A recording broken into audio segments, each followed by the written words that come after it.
Assalamualaikum warahmatullahi wabarakatuh. Perkenalkan nama saya adalah Cassandra-Heni, NIM 2237945. Saya di sini akan menjelaskan tentang mata kuliah mekanika tanah tentang materi konsolidasi. Nah, materi berikut saya bagi menjadi 3, yaitu pengertian konsolidasi tanah, rumus konsolidasi, dan contoh soal. Kemudian contoh soalnya. Nah, pengertian dari konsolidasi pada tanah adalah proses penurunan volume tanah akibat pengurangan rongga-rongga udara dan air di dalam tanah. Proses ini terjadi ketika tanah dipadatkan oleh beban dari luar, seperti beban bangunan, jalan, atau lainnya. Konsolidasi pada tanah dapat terjadi secara alami seperti akibat proses sedimentasi atau secara buatan, seperti akibat konstruksi bangunan atau jalan. Proses konsolidasi dapat mempengaruhi stabilitas dan kekuatan tanah sehingga perlu dipertimbangkan dalam perencanaan dan pelaksanaan konstruksi. Nah, kemudian ini rumus untuk konsolidasi.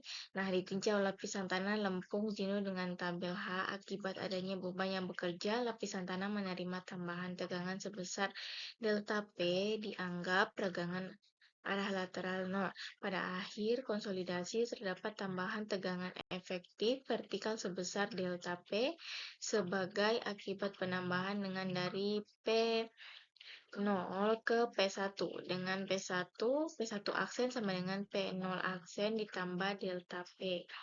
Jadi pengurangan angka pori dari E0 ke E1. Pengurangan volume persatuan volume lempung dinyatakan oleh persamaan angka pori sebagai berikut. Nah, delta P per V sama dengan delta H per H sama dengan E0 kurang E1 per 1 plus E0 sama dengan delta E per 1 ditambah E0 dengan P sama dengan volume awal, H sama dengan lapisan tanah awal, delta V perubahan volume, delta H perubahan tebal, E0 angka pori awal, E1 angka pori pada perubahan volume tertentu. Delta E sama dengan perubahan angka pori.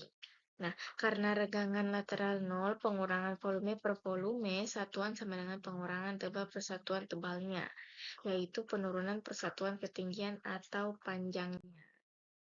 Nah, kita kemudian ke contoh soal. Nah, contoh soalnya nih, hasil uji konsolidasi pada tanah lempung diperlihatkan pada gambar C7.2. Contoh tanah lempung diambil dari kedalaman 20 meter. Dan pada kedalaman ini tekanan overburden efektif P0 aksen sama dengan 275 kN per meter persegi. Lalu N0-nya sama dengan 0,91.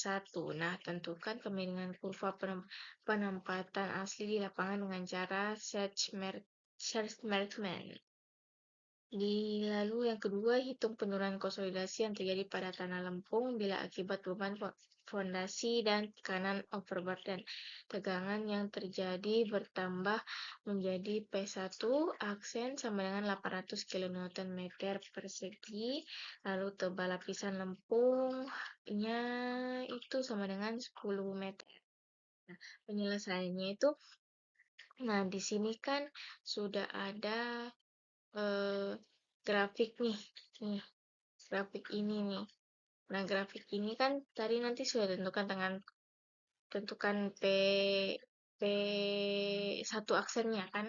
Nah, lalu dimakan saja. Nah, tinggal dimasukkan P1 aksen sama dengan 900 kN meter persegi. Nah, E1 ini sama 0,71, P2-nya 2000 kN meter persegi, lalu E2-nya sama dengan 0,58. Nah, lalu kita tinggal masukkan pada rumusnya saja. Nah, 0,71 dikurang 0,58. Nah, lalu log pada 2000 sama dengan log 900 sama dengan 0,38. Lalu lanjut untuk mencari hitungan penurunan konsolidasinya. Nah, kan tadi 800 kN ini P1 aksennya itu kan P0 aksi ditambah delta P. Nah, sama dengannya 800 kilonewton per meter persegi.